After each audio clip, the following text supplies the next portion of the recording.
Malumunuz bir oruç mevsimine giriyoruz. Orucun amacını Yüce Allah bize ayet-i kerimede kısa bir şekilde beyan ediyor. Buyuruyor ki: Estaizu billah ya eyyühellezine amenu kutibe aleykumus-siyamu kema kutibe alellezine min qablikum leallekum tettekûn.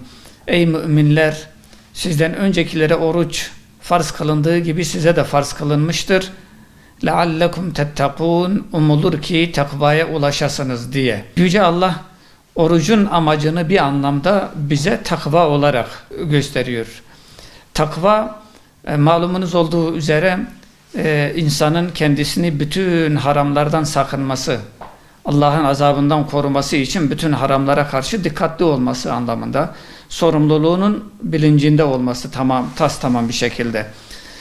Aslında oruç dediğimizde elbette ki en önemli ibadetlerden birisi olması hasebiyle diğer bütün hikmetlerini bir tarafa bırakarak aslında asıl amaç o ibadeti, o farziyeti yerine getirmektir.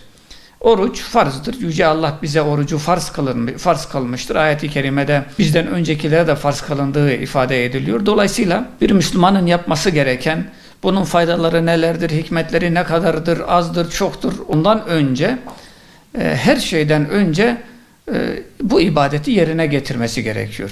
Bu farziyeti üzerinden kaldırması gerekiyor. Dolayısıyla bütün ibadetlerde olduğu gibi öncelikle bu taabbudi şuuru kazanmak gerekiyor. Bu bir. İkincisi, ayet-i kerime bize takvayı gösterdi. Takvayı anlattık. Bir de biz elbette ki Yüce Allah'ın bize verdiği nimetlere karşı şükrümüzü eda etmek için oruç tutmamız gerekiyor. Çünkü Peygamber Efendimiz Aleyhisselatü Vesselam buyurur ki ben pazartesi günü oruç tutmayı severim. Çünkü pazartesi günü doğdum. Çünkü pazartesi günü gönderildim, peygamber oldum. Dolayısıyla Hazreti Peygamber kendi doğumunu oruçlu olarak idrak etmek istiyor. Yani Allah'ın kendisine verdiği hayat nimetini, Allah'ın kendisine verdiği peygamberlik nimetini bu şekilde karşılayıp şükrünü bu şekilde eda etmek istiyor. Yüce Allah bize sonsuz nimetler vermiş. Sabahtan akşama kadar 11 ay boyunca yiyebiliyoruz, içebiliyoruz. Neredeyse hayatın bütün güzellikleri mubahtır bize.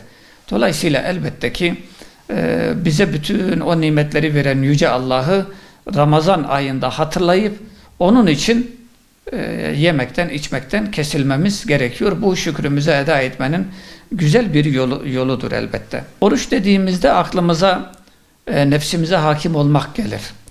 En önemli amaçlarından birisi nefse hakim olmaktır orucu. Çünkü diğer zamanlarda ister istemez nefsimizi biraz serbest bırakabiliyoruz. Allah serbest bırakmış. Allah mubah dairesini geniş bırakmış. Helal dairesini geniş bırakmış. Fakat işte Ramazan ayında biz biraz daha nefsimizi elimize almamız, hakimiyetimiz altına almamız gerekiyor. Biz ye dediğimiz zaman yiyecek, iç dediğimiz zaman içecek. Onun dışında Allah'ın emrine amade olarak midesini tutması gerekiyor. Aslında oruç bize neyi öğretiyor?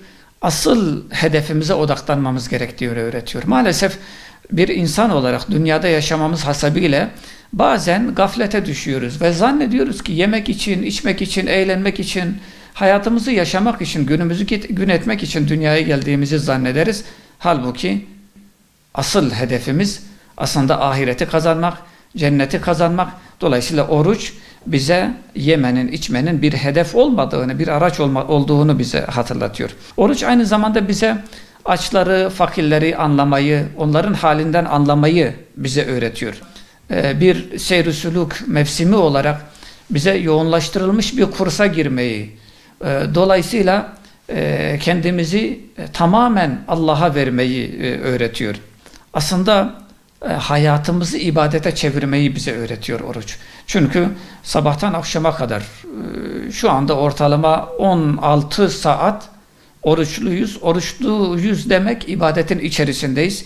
Dolayısıyla hayatı ibadete çeviriyoruz ve Ramazan'dan sonra da böyle de devam ederiz inşallah. Midemizle, şehvetimizle nasıl ki oruç tutuyorsak, bu ikisine hakim oluyorsak, tamam bir oruç, hakiki bir oruç tutmak için dilimiz, gözümüz, kulağımıza da hakim olmamız gerekiyor. Bunlara da oruç tutturmamız gerekiyor.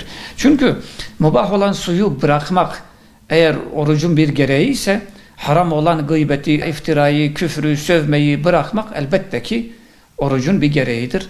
Bunu da unutmamamız gerekiyor. Yüce Allah orucun şuurunda olanları hakkını verenlerden eylesin inşallah.